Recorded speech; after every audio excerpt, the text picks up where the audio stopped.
तो आज हम लोग स्टार्ट करेंगे ड्रग एंड कॉस्मेटिक एक्ट 1940 और रूल्स 1945। तो ये बहुत बड़ा चैप्टर्स है।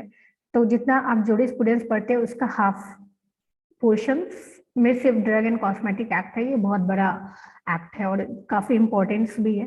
तो क्या हुआ कि सबसे पहले हमारे देश में कानून था ड्रग एक्ट। तो ड्रग के अंतर्गत दो चीज अलग अलग है, एक ड्रग है, एक कॉस्मेटिक्स है। तो ड्रग का मेन पर्पस क्या होता है? ड्रग एंड कॉस्मेटिक क्या होता है? ड्रग का मेन पर्पस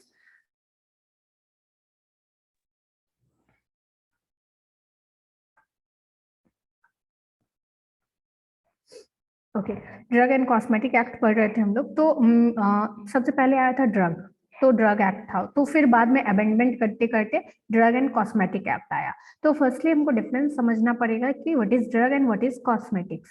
तो ड्रग और कॉस्मेटिक दो अलग अलग चीजें हैं, दोनों एक नहीं है। तो ड्रग में जो हमको मेनली थेराप्यूटिक यूज के लिए चाहिए या प्रोफाइलेक्टिक यूज के लिए चाहिए, मतलब किसी चीज से बचाव के लिए चाहिए या किसी बीमारी को रोकने के लिए चाहिए या उससे पहले हमको प्रिवेंशन के लिए चाहिए। तो उस चीज के लिए जो भी उस इंटेंशन से हम जो चीज यूज कर रहे हैं दैट इज ड्रग। और कॉस्मेटिक्स का क्या है यूज? कि मेनली हम उसको अपने ब्यूटीफाई करने के लिए, खुद को ब्यूटीफाई करने के लिए, अपने अपीयरेंस को और बेहतरीन बनाने के लिए जो चीज हम यूज कर रहे हैं वो है कॉस्मेटिक्स। ठीक है, यहाँ तक में कोई दिक्कत नहीं है होगा कॉस्मेटिक्स एंड ड्रग समझने में? कोई दिक्कत है ड्रग एंड कॉस्मेटिक दो टर्मिनोलॉजी को समझने में? Okay, no ma'am. तो अब हम आगे बढ़ते हैं। तो ये एक्ट क्यों आया, क्यों चाहिए? जरूरी कुछ ना कुछ गड़बड़ी हो रहा होगा हमारे देश में, तभी हमको ये एक्ट का जरूरी पड़ा होगा। तो मेनली क्या है कि ड्रग एंड कॉस्मेटिक एक्ट 1940 में आया, उसके बाद बहुत सारे अमेंडमेंट्स आए। अमेंडमेंट्स में मेनली क्या है कि अगर देखा जाता है कि उस समय के लिए ये कानून सही नहीं है तो उसको एलिमिनेट किया जाता है, या कुछ और नया चीज चाहिए, कुछ और उसमें जोड़ना होगा तो जोड़ के अमेंडमेंट आता है, सुधार आता है। तो अब ये जो एक्ट आया 1940 में, तो इसमें मेनली क्या तक कहा गया कि जितने भी चीज बन रहे हैं हमारे देश में, क्या बन रहे हैं? ड्रग या कॉस्मेटिक्स। तो उसका इंपोर्ट वाला पोर्शंस, मैन्युफैक्चर वाला पोर्शंस, उसका कैसे डिस्ट्रीब्यूशन होगा और उसका कैसे सेल होगा, इस टोटल चारों चीज को रेगुलेट करने के लिए हमारे देश में ड्रग एंड कॉस्मेटिक एक्ट बना। अब कैसे रेगुलेट करेगा? तो मान लीजिए कि पहले जो हम लोग फार्मास्यूटिकल हिस्ट्री पढ़े थे, तो उस वक्त हम क्या पढ़े थे कि हमारे देश में बहुत ज्यादा सब स्टैंडर्ड ड्रग्स था। किसी का इंग्रेडिएंट्स में कुछ भी था, किसी का जो वैल्यू था 500 ग्राम था, किसी में 500 mg था। तो वो उस चीज को एक पर्टिकुलर वे में लाने के लिए हमारे देश में स्टैंडर्ड चीज लाने के लिए, standard quality of drug and cosmetic लाने के लिए ड्रग एंड कॉस्मेटिक एक्ट बना। अब इसमें क्या है कि जो भी बाहर से चीज आ रही है उस पर कोई ना कोई ऑथराइज पर्सन है उसको चेक करने के लिए। जो भी मैन्युफैक्चरिंग कर रहे हैं आपको जीएमपी के अंतर्गत करना पड़ेगा। वैसे आप मैन्युफैक्चरिंग कुछ भी नहीं कर सकते कि गंदा प्रीमिसेस है, आप कुछ भी कर रहे हैं विदाउट लेबलिंग कुछ भी बना रहे हैं, तो आप ऐसा नहीं कर सकते। डिस्ट्रीब्यूशन ही करना है तो उसके लिए आपको लाइसेंस होना चाहिए, आपके टोटल डिस्ट्रीब्यूशन का रिकॉर्ड गवर्नमेंट्स के पास होना चाहिए, या दवाई बेच भी रहे हैं तो उसका भी रिकॉर्ड होना चाहिए। तो अब ये जो टोटल चीज ऑथराइज कर दिया है वो क्यों हुआ है? ड्रग एंड कॉस्मेटिक एक्ट के अंतर्गत हुआ है। अब हर चीज के लिए आपको लाइसेंस की जरूरत है। जैसे ही लाइसेंस आता है और उसके बाद क्या है कि बहुत सारे ऑथोरेटिव पोजीशंस वाले लोग रहते हैं जो आपको हमेशा देखते रहेंगे। ड्रग इंस्पेक्टर है, आपके प्रीमिसेस में विजिट किए, आपके रिकॉर्ड्स चेक किए। तो इन्हीं चीज के लिए क्या है कि ड्रग एंड कॉस्मेटिक एक्ट हमारे देश में आया था। अभी ड्रग एंड कॉस्मेटिक एक्ट बहुत बड़ा है, बहुत कुछ इंक्लूडेड है इसमें, तो काफी लंबा है, तो इसलिए इसको डिवाइडेड किया गया है 5 चैप्टर्स में और 2 शेड्यूल्स में। 5 चैप्टर में क्या है? तो 5 चैप्टर में पहला जो है वो इंट्रोडक्शन है, क्या है ड्रग कॉस्मेटिक्स, इसका ऑब्जेक्शन ऑब्जेक्टिव क्या है। दूसरा में क्या है, इसके अंतर्गत कुछ बॉडीज हैं। बॉडीज कहने का मतलब है ऑर्गेनाइजेशंस, जैसे डीटैब हो गया, drug technical advisory board, DCC हो गया, ड्रग कंसल्टेटिव कमिटी हो गया, और लेबोरेटरीज हो गया जहाँ पे टेस्ट होगा दवाइयाँ का। इम्पोर्ट वाली जो दवाइयाँ हैं उनको टेस्ट करेगा, कोई ना कोई टेस्ट करेगा, या जो नया अमेंडमेंट आएगा तो उस पे उसके लिए कोई एडवाइजरी बोर्ड होना चाहिए। तो 2 एडवाइजरी बोर्ड है हमारे पास, ड्रग टेक्निकल एडवाइजरी बोर्ड और ड्रग कंसल्टेटिव कमिटी। इन दोनों अपना अपना नया विचार देती रहती है। उसके बाद चैप्टर 3 के अंतर्गत क्या है कि जो भी दवाइयां आ रही हैं या कॉस्मेटिक्स आ रही हैं, इम्पोर्टेड वाला या इम्पोर्ट होके जो भी चीज आ रही है, उसके लिए क्या नियम कानून होना चाहिए, वो चैप्टर 3 के अंतर्गत है। चैप्टर 4 में है कि मैन्युफैक्चर, सेल और डिस्ट्रीब्यूशन जो विद इन कंट्री होना है ड्रग एंड कॉस्मेटिक्स का, उसके लिए क्या नियम है, क्या रूल्स हैं। आयुर्वेदिक और सिद्धा यूनानी ड्रग्स के लिए क्या प्रोविजंस हैं। तो जैसे एलोपैथिक ड्रग्स है वैसे आयुर्वेदिक ड्रग्स हैं, वैसे सिद्धा ड्रग्स है, वैसे यूनानी ड्रग्स हैं। इन तीनों के लिए भी अपना एक बुक है। जैसे आईपी एलोपैथिक्स के लिए आईपी वाले बुक्स हैं, आईपी के वर्जन्स हैं, इंडियन फार्माकोपिया, तो वैसे ही आयुर्वेदिक्स वाले के लिए भी कुछ ऑथराइज बुक्स हैं, तो उसी के ऑथराइज बुक्स के हिसाब से होना चाहिए। और चैप्टर 5 में जो इन सभी में नहीं हुआ लेकिन इन बातों को रखना है, तो वो मिसलेनियस चैप्टर्स में चला गया। और 2 स्केड्यूल जो है, तो 2 स्केड्यूल्स क्या है, पहला आयुर्वेदिक और सिद्धा सिस्टम, दूसरा यूनानी तिब्बतियन सिस्टम। और सेकेंड स्केड्यूल्स के अंतर्गत क्या है कि जो भी इंपोर्टेड ड्रग्स है या ड्रग मैन्युफैक्चर्ड हो रहे हैं, उसके लिए क्या क्या स्टैंडर्ड्स होना चाहिए। अब स्टैंडर्ड्स किस चीज को मेंटेन करने के लिए होना चाहिए, तो सेल के लिए क्या स्टैंडर्ड होना चाहिए, सोल्ड जो बेचा गया उसके लिए क्या होना चाहिए, जो स्टॉक है उसके लिए क्या होना चाहिए, या फिर से रीडिस्ट्रीब्यूशन है तो उसके लिए क्या होना चाहिए। तो सभी के लिए अलग अलग चैप्टर्स इंक्लूडेड किया गया है। जैसे हम लोग पार्ट वाइज पढ़ते हैं, क्लासिफाई किया गया इजी करने के लिए, तो वैसे यहाँ पे चैप्टर वाइज किया गया है। सभी को एक साथ मिक्सअप नहीं करने के लिए क्या किया गया है, ये चैप्टर वाइज किया गया है। ठीक है, यहाँ तक में इंट्रो पार्ट्स में किन्हीं को कोई क्वेश्चंस है?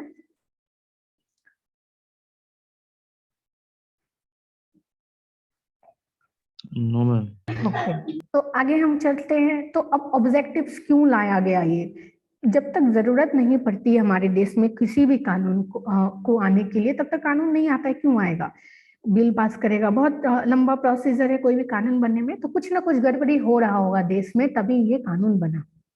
तो कुछ ऑब्जेक्टिव्स के साथ आया ये कानून। तो पहला ऑब्जेक्टिव्स क्या था कि जो भी कॉस्मेटिक्स हैं या जो भी ड्रग्स हैं, इंपोर्ट हो रहा है, डिस्ट्रीब्यूट हो रहा है या सेल हो रहा है, उसको रेगुलेट करना, उसको अपने कंट्रोल में लेने के लिए ये कानून बना। और दूसरा, लाइसेंसिंग के द्वारा हो, ताकि लाइसेंस रहेगा तो आदमी को पता रहेगा कि ये कुछ गड़बड़ नहीं कर रहा है। विदाउट लाइसेंस वो कुछ भी करेगा, उसका कोई रिकॉर्ड्स ऑन पेपर गवर्नमेंट्स के पास नहीं है, तो वो बहुत ज्यादा सब स्टैंडर्ड ड्रग्स बनाएगा, स्पूरियस ड्रग्स बनाएगा, एडल्ट्रेटेड ड्रग्स बनाएगा, वट एवर जो भी उसका मन करेगा वो चीज करेगा। दूसरा, टैक्स के ऊपर जो भी प्रोडक्शंस हो रही हैं हमारे कंट्रीज में, इधर ड्रग्स के या कॉस्मेटिक्स के, तो उस पर एक्साइज कंट्रोल होना, उस पर टैक्स वाले चीज कंट्रोल होना। उसके बाद जो भी डिस्ट्रीब्यूशन हो रहा है दवाइयाँ का या सेल्स हो रहा है दवाइयों का, कॉस्मेटिक्स का, वो किसके द्वारा होना चाहिए, only by qualified person. Qualified person कहने का मतलब है कि जिसके पास एटलीस्ट डिप्लोमा इन फार्मेसी की भी डिग्री हो। क्वालिफाइड पर्सन मतलब फार्मासिस्ट, रजिस्टर्ड फार्मासिस्ट। उसके बाद जो सब स्टैंडर्ड ड्रग्स हैं, अब ये सब स्टैंडर्ड ड्रग्स में बहुत सारे ड्रग्स आ जाते हैं, मिस ब्रांडेड ड्रग्स हो गया, एडल्ट्रेटेड ड्रग्स हो गया, स्प्यूरियस ड्रग्स हो गया, ये सारे ड्रग्स सब स्टैंडर्ड में है। जो स्टैंडर्ड को मेंटेन नहीं करते उससे नीचे हैं तो सब स्टैंडर्ड ड्रग्स। तो इस टाइप के जो भी दवाइयां बन रही हैं, भ्रामक दवाई है या गलत दवाई है, एडल्ट्रेट मिलावटी दवाई है, इनको रोकने के लिए बहुत ज्यादा ये हमारे देश में होने लगा था, तो मेन चीज इसको रोकने के लिए। उसके बाद ये तो एलोपैथिक से रिलेटेड था। उसके बाद आयुर्वेदिक, सिद्धा और यूनानी को भी अपने कंट्रोल में लाने के लिए उसका भी मैन्युफैक्चर और सेल्स को रेगुलेट करने के लिए ये कानून बना। तो ड्रग एंड कॉस्मेटिक एक्ट सिर्फ एलोपैथिक दवाइयों के लिए नहीं है, इसके अंतर्गत आयुर्वेदिक, सिद्धा, यूनानी सभी दवाइयां हैं। उसके बाद कुछ एडवाइजरी बोर्ड होना चाहिए, गठन होना चाहिए, प्लस कुछ ऑथराइज क्या बोलते हैं ऑथराइज्ड पर्सन होना चाहिए, एज लाइक ड्रग इंस्पेक्टर हो गया, गवर्नमेंट एनालिस्ट हो गया, या लाइसेंसिंग अथॉरिटी हो गया। तो ये सब ऑथराइज्ड पर्सन को स्टेबल करने के लिए, उसको कुछ क्या बोलते हैं पावर्स देने के लिए ये कानून हमारे देश में बना।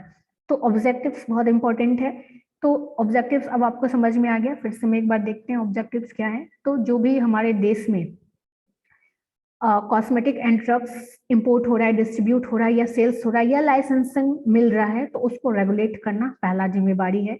दूसरा, इनका जो प्रोडक्शन हो रहा है, इधर ड्रग्स का हो या कॉस्मेटिक्स का रहे, उस पे एक्साइज कंट्रोल करना, उसको टैक्स वाला पोर्शन अपने कंट्रोल में लाना। ये जितने भी काम हो रहे हैं डिस्ट्रीब्यूशन इधर सेल वट एवर, वो सिर्फ क्वालिफाइड पर्सन के द्वारा ही हो, मतलब रजिस्टर्ड फार्मासिस्ट के द्वारा ही हो, ये देखना भी काम है। उसके बाद सब स्टैंडर्ड ड्रग्स जो भी बन रहा है, मिलावटी दवाई बने, स्प्यूरियस बने, एडल्ट्रेटेड बने, वट एवर, उसको प्रिवेंट करना, उसको रोकना, ये काम है, जिम्मेवारी है इसकी। तो ये तो टोटल एलोपैथिक्स के बारे में पढ़े। उसके अलावा जो आयुर्वेदिक चीजें बन रही हैं, सिद्धा सिस्टम से बन रही है, यूनानी सिस्टम से बन रही हैं, जो भी दवाइयां, उनको भी अपने कंट्रोल में लाना, और इन सभी के लिए नया अमेंडमेंट लाना, या इन सभी को कंट्रोल करने के लिए जो भी अथॉरिटी है उसको पावर देना, इसको भी इस्टेब्लिश करती है ये कानून। ठीक है, यहाँ तक में कोई दिक्कत किन्हीं को? अब हम नेक्स्ट पढ़ते हैं कि No, डेफिनेशन। ma'am. ठीक है, तो डेफिनेशंस में क्या है कि ये बहुत इंपॉर्टेंट है आपके लिए, ये हमेशा एग्जाम में आते हैं। अब एग्जाम में क्या आएंगे, आपसे पूछ देगा व्हाट इज ड्रग्स। तो ड्रग्स आप फार्मेसी में जिस दिन आए हैं उसी दिन से दवाई पढ़ रहे हैं, what is drugs, what is cosmetics, या फिर सबसे ज्यादा जो क्वेश्चन पूछा जाता है वो पूछा जाएगा आपको, what do you mean by misbranded drugs, what do you mean by adulterated drugs, और what do you mean by spurious drug, misbranded cosmetics। तो ये चीज आपको याद करना पड़ेगा, ये समझना पड़ेगा, और एज इट इज याद करना पड़ेगा, और ये बहुत इंपॉर्टेंट है, आपके एग्जाम में आएगा ही आएगा। ये डेफिनेशंस में आपको 2 डेफिनेशंस तो जरूर आएगा। तो अब हम जानते हैं क्या है। तो ड्रग्स की जब हम बातें करते हैं, अगर 2 नंबर में आए तो इतना ही लिखिएगा, ज्यादा नंबर में आए तो फिर नीचे एक और ड्रग्स का है डेफिनेशंस, तो वो लिखिएगा। तो दवाई का हम क्या काम करते हैं, तो जनरली दवाई का क्या काम होता है कि प्रोफाइलैक्टिक या थेराप्यूटिक्स, हम किसी बीमारी से बचते हैं के बचाव के लिए हम दवाई का उपयोग करते हैं, या उसको ठीक करने के लिए करते हैं। अगर बीमारी हो गया तो हम उसको ठीक करेंगे, थेराप्यूटिक यूजेस हैं। या मान लीजिए कि पहले ही हम कोई चीज खा लिए, वो बीमारी पूरा फैला हुआ है, हम पहले ही ले लिए, तो डेट इज हम उसको क्या प्रोफाइलैक्टिक यूजेस के लिए, बचाव के लिए हम अपना यूज किए। तो मेडिसिन का जनरली क्या है कि इंटरनल या एक्सटर्नल यूज है, एनिमल्स पे हो सकता है, ह्यूमंस पे हो सकता है, जिसका मेन काम क्या होगा कि ट्रीटमेंट करना होगा, किसी बीमारी को कम करना होगा, किसी बीमारी को प्रिवेंट करना होगा, कोई भी डिसऑर्डर्स को ठीक करना होगा। तो इसी चीज के लिए हम दवाई का उपयोग करते हैं।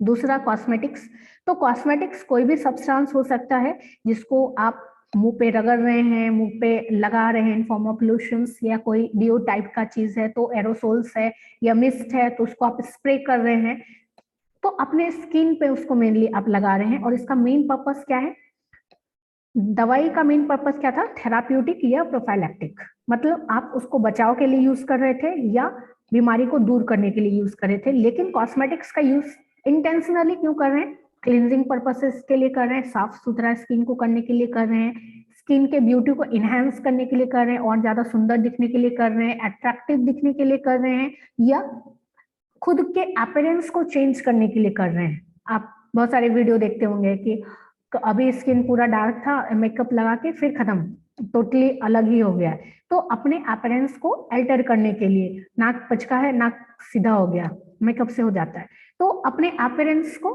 अल्टर करने के लिए जो भी चीजें आप यूज कर रहे हैं, जो भी आर्टिकल्स आप यूज कर रहे हैं, कोई भी फॉर्म में हो सकता है, तो उसको हम लोग कॉस्मेटिक्स बोलते हैं। कोई दिक्कत है यहाँ तक?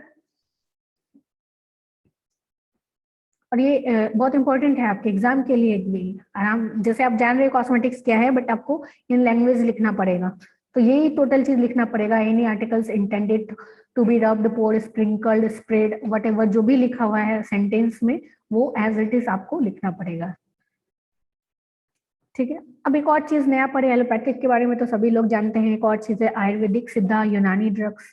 तो अब ये ड्रग्स कौन सा है, तो ये भी एज लाइक ड्रग्स है, तो इसका भी वही काम होगा जो एलोपैथिक ड्रग्स का काम है। तो दोनों में अंतर क्या है, तो दोनों में अंतर क्या है कि दोनों को अलग फॉर्मुलेशन से बनाया जाता है। अब जो एलोपैथिक ड्रग्स है तो उसका कोई एसओपी होगा,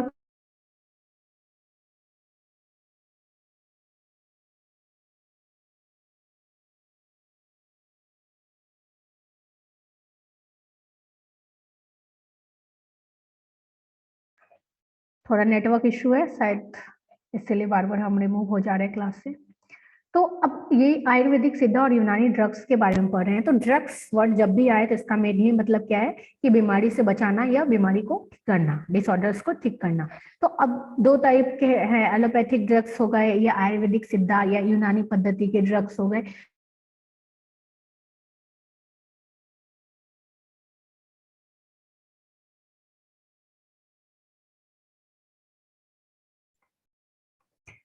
तो अब दोनों में अंतर क्या है? तो आयुर्वेदिक सिद्धा और यूनानी ड्रग्स जो है, इसका जो ऑथराइज्ड बुक है, वट जो भी ऑथराइज्ड बुक होगा उसके हिसाब से इसको बनाया जाता है। इसका जो भी फॉर्मुलेशन है उस हिसाब से इसको बनाया जाता है।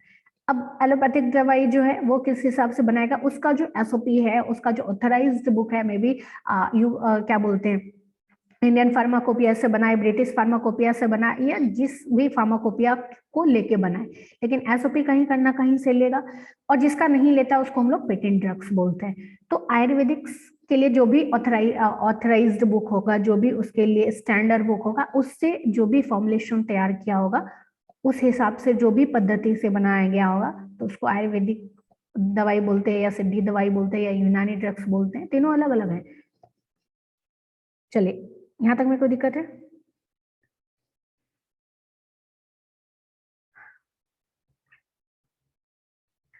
उसके बाद आवाज आए?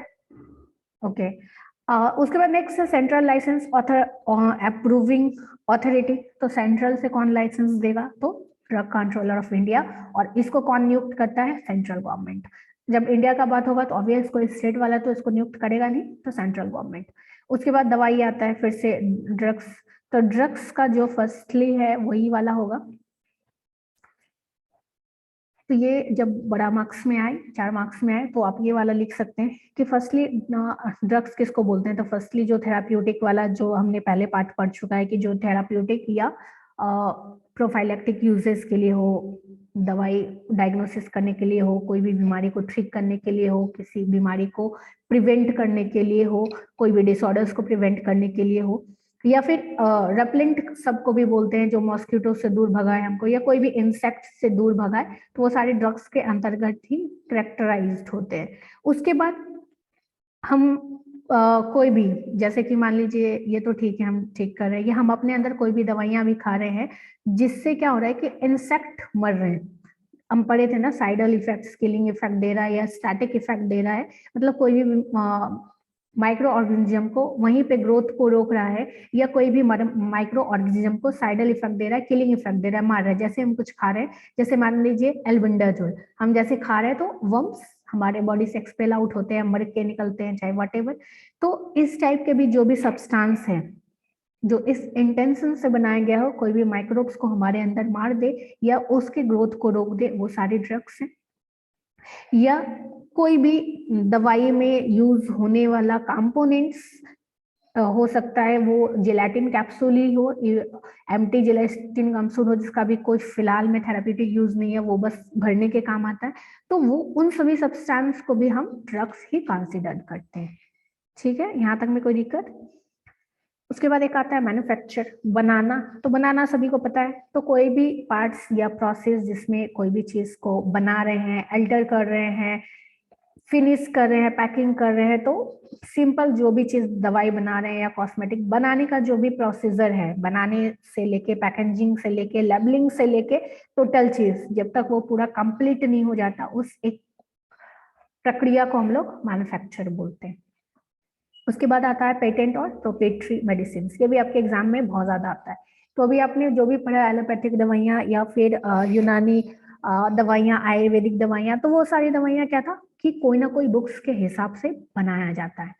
अब उसके लिए कोई भी एक बुक्स हो सकता है या आईपी हो सकता है, या आयुर्वेदिक वाला बना रहा तो उसका लिए कोई ऑथराइज्ड बुक हो सकता है।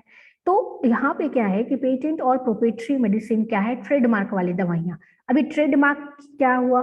तो वैसा कोई नया दवाइयाँ जो हमने इन्वेंशन किया, मान लीजिए मैंने कोई इन्वेंट किया नया दवाई, बिल्कुल नया दवाई, उसका फॉर्मुलेशंस बिल्कुल अलग है। जो मैंने कोई यूपी क्या बोलते हैं आईपी का यूज नहीं किया, कोई बीपी का यूज नहीं किया, ब्रिटिश फार्माकोपिया का यूज नहीं किया, इंडियन फार्माकोपिया का यूज नहीं किया, या यूनानी वाले बुक का यूज नहीं किया, सिद्धा वाला बुक का यूज नहीं किया, तिब्बतियंस वाले बुक का यूज नहीं किया, कोई भी बुक का यूज नहीं किया, कुछ एक नया पद्धति का ड्रग्स को डिजाइन किया। और डिजाइन करने का ऐसा नहीं है कि सीधा डिजाइन कर दिया उसका, और वेल प्रिस्क्राइब्ड है वो कि हाँ ये इस पद्धति से काम कर रहा है, इसका ये काम कर रहा है। मान लीजिए कैंसरस है तो इस टाइप से ये कैंसरस सेल्स को रोक रहा है, वो टोटली चीज बनाया, उसके लिए बहुत ज्यादा प्रोटोकॉल्स है। तो वो सारे प्रोटोकॉल्स को फॉलो किया, फिर बाद में जब आपने दिखाया क्लिनिकल ट्रायल्स हुआ तो वहां पे भी ओके हो गया। तो उस टाइप के दवाइयाँ, तो आप वो दवाइयाँ कहा क्या किए, आप अपने नाम से पेटेंट कराए, आप अपना नाम से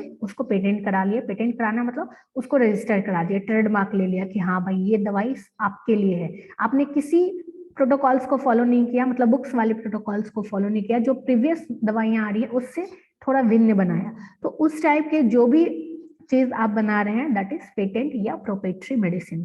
इससे पहले अपने ड्रग प्राइस कंट्रोल ऑर्डर पढ़ा था, तो वहां पे एक चीज अपने ये पढ़ा था कि पेटेंट ड्रग्स, वहां पे ड्रग प्राइस कंट्रोल ऑर्डर के 5 साल तक आप मनमाना कीमत वसूल सकते हैं, वट एवर जितना भी आप चाहें उतना ट्रेडमार्क वाले दवाइयां पे आप कर सकते हैं, उतना आप इलाज अपना पैसा ले सकते हैं। 5 साल बाद फिर वो गवर्नमेंट के अंदर चला जाता है, फिर आप पे उस पे डीपीसीओ लगेगा, वट एवर जो भी उसके टैक्सेस हैं वो टैक्स आपको मानना पड़ेगा।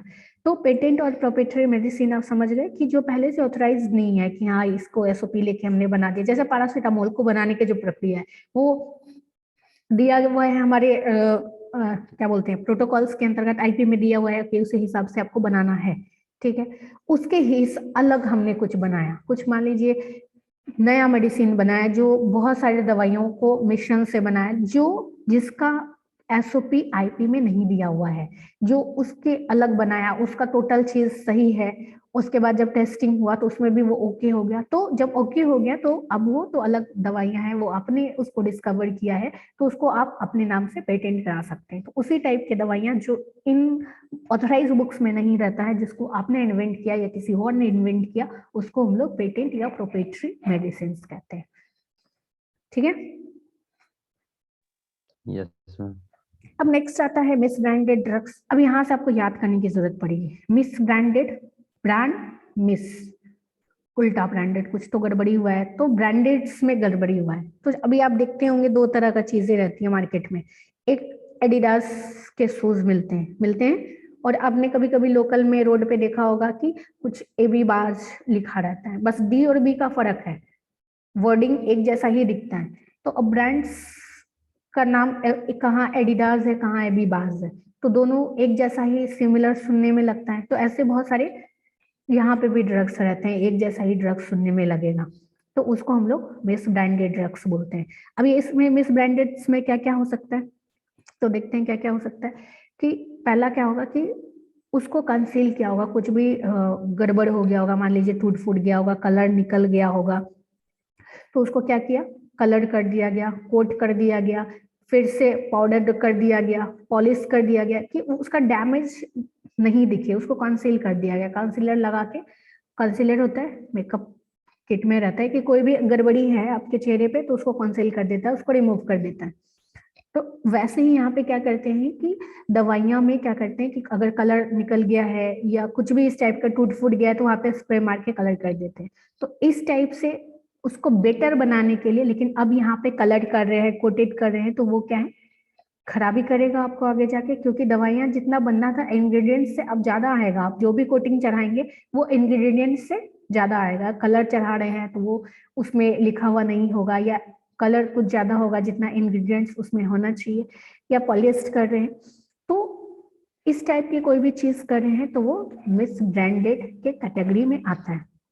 दूसरा, अगर आपने उसको लेबल प्रिस्क्राइब्ड मैनर में नहीं किया है। अब नहीं किया है, कैसे नहीं किया है, मान लीजिए जो एक शेड्यूल एच का कैसे प्रिस्क्रिप्शन होना चाहिए, शेड्यूल एक्स का क्या प्रिस्क्रिप्शन होना चाहिए, किस टाइप से लेबलिंग करना चाहिए, तो आपने उस टाइप से लेबल, अभी सभी लोग सुटिक्स में लेबल बनाते होंगे है ना, लेबल में कुछ गड़बड़ी कर दिए तो उसको आपने सही से लेबल नहीं किया हो, या फिर कोई भी मान लीजिए कंटेनर्स है या दवाई का पर्चा है, वटेवर जो भी लेबल्ड है, तो उसको आपने फॉल्स क्लेम दिया है, कुछ भी गलत चीजें आपने लिख दिया, जैसे अभी कंपनी का नाम में थोड़ा गड़बड़ कर दिया, उस टाइप से आपने बना दिया, या फॉल्स क्लेम कर दिया दवाई के बारे में, कुछ मिसलीडिंग बातें लिख दिया दवाई के बारे में, है पैरासिटामोल और आपने इसमें बहुत सारा कुछ लिख दिया, NSAID वाली प्रॉपर्टीज दे दिया। इस टाइप का कुछ भी मिसलीडिंग वाली चीजें अगर आप करते हैं तो वो आपके मिस ब्रांडेड दवाई के अंतर्गत आता है। तो अभी आपको क्वेश्चन आएगा what is miss branded drugs, तो आपको ये सारा चीज लिखना पड़ेगा, ये तीनों पॉइंट्स आपको एज इट इज लिखना पड़ेगा। उसके बाद नेक्स्ट है एडल्ट्रेटेड ड्रग्स। तो अब ये एडल्ट्रेटेड ड्रग्स क्या है? तो एडल्ट्रेटेड ड्रग्स मतलब कुछ भी मिलावटी, एडल्ट्रेशंस मतलब क्या होता है? मिलावटी। अभी अगर फूड एडल्ट्रेशंस भी पढ़ते हैं आप, तो वैसा ही चीज खाने में मिलाया जाता है, कोई भी चीज। मान लीजिए कि अगर 10 केजी गेहूं है तो उसमें कोई भी चीज मिला दिया। अब एडल्ट्रेशंस क्यों करेंगे? तो मे बी इंटेंशनली कर सकते हैं आप अपना कुछ भी बढ़ाने के लिए, मतलब 10 केजी गेहूं है 1 केजी और डाल दिया, तो अब दुकानदार को फायदा हो गया, 11 केजी का फायदा हो गया। तो इस टाइप का एडल्ट्रेशन कर सकते हैं, या मिस्टेकन से हो गया, गिर गया उसमें मिल गया, तो इस टाइप से इंटेंशनली नहीं करके एक्सीडेंटल भी हो सकता है। तो एडल्ट्रेशन दवाई का क्या है कि कोई भी चीज मिलावटी, कुछ भी मिलावट कर रहे हैं तो डेट इज एडल्ट्रेशन, या अगर दवाई में कर रहे हैं तो एडल्ट्रेटेड ड्रग्स। तो अभी दवाई के बारे में, एडल्ट्रेटेड ड्रग्स के बारे में पढ़ते हैं। तो दवाई को एडल्ट्रेटेड कब कहा जाता है? जब उसमें कोई भी पार्ट्स, कम या ज्यादा, कोई भी कुछ भी घटिया चीजें उसमें मिला दिया जाए, या सड़ा हुआ चीज कुछ भी मिला दिया जाए, पुट्रिड या गला हुआ चीज कुछ भी मिला दिया जाए, इंटेंशनली अगर इस टाइप से कुछ भी गड़बड़ चीज मिला दिया जाए। दूसरा क्या कर सकते हैं कि दूसरा एडल्ट्रेटेड ड्रग्स कब हो सकता है कि जब उसका प्रिपरेशन हो रहा हो, या उसका पैकेजिंग हो रहा हो, या स्टोरेज का हो रहा हो। तो सभी आप देखेंगे स्टोरेज, उसका कंडीशंस लिखना होता है, कोल्ड में रखना है, कूल में रखना है, रूम टेम्परेचर में रखना है, रेफ्रिजरेटर में रखना है, कहाँ रखना है, या किस टाइप से पैकिंग करना है, किस कंडीशंस में पैकिंग करना है, वो टोटल रहता है। तो वो उस हिसाब से नहीं हुआ हो। अगर उसको 8 डिग्री सेल्सियस पे रखना है, मतलब उसको हमेशा रेफ्रिजरेटर में रखना है, आप उसको धूप के सामने रखना है दुकान में, क्योंकि दुकान आपका सन फेशिंग है, तो ऑब्वियस है कि खराब होगा वो दवाइयाँ। मिलावट वैसे ही हो रहा है, उसमें बहुत सारा केमिकल्स वैसे ही बन जा रहे हैं, वैसे ही मिलावट हो रहा है। आपने कोई मिलावट नहीं किया, लेकिन मिलावटें खुद ब खुद हो रही है, वो खुद ही डिकम्पोज हो रहा है। या फिर आपका जो कंटेनर है वो उस चीज का बना है, वैसा पॉइजनस चीज का बना है, या उसी हिसाब से टॉक्सिक चीज का बना है जो हेल्थ के लिए खराब हो। एल्यूमिनियम का बना दिया, या एल्यूमिनियम का बनाया प्लस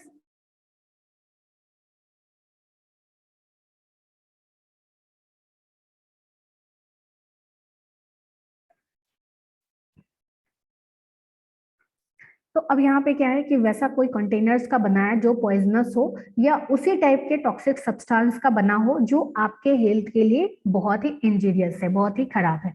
या कोई ऐसा कलरेंट डाल दिया जो कलरेंट है ही नहीं, मतलब जो उसमें कलर आना ही नहीं है। मान लीजिए सनसेट येलो देना है तो आपने येलो दे दिया, कोई भी येलो जो हेल्थ के लिए खराब हो। फूड के लिए अलग कलर आता है, तो वो कलरेंट्स नहीं है, डाई वाले कलरेंट दे दिए, कपड़े वाले कलरेंट आपने मिला दिया येलो कलर। या वैसा ही कोई टॉक्सिक चीज या हार्मफुल सब्सटेंस उसमें मिला है जो आपके लिए हेल्थ के लिए खराब है, या वैसा कोई सब्सटेंस मिलाया गया जो उसके स्ट्रेंथ या क्वालिटी को डिग्रेड किया। मान लीजिए 80% अल्कोहल से बनना है तो आपने सिर्फ 50% अल्कोहल दिया, बाकी पानी वाला चीज है। तो इस टाइप का कोई भी चीज मिलावटीपन किया है तो वो एडल्ट्रेटेड ड्रग्स के अंतर्गत है। ठीक है, यहाँ तक में कोई क्वेश्चन है किन्हीं को?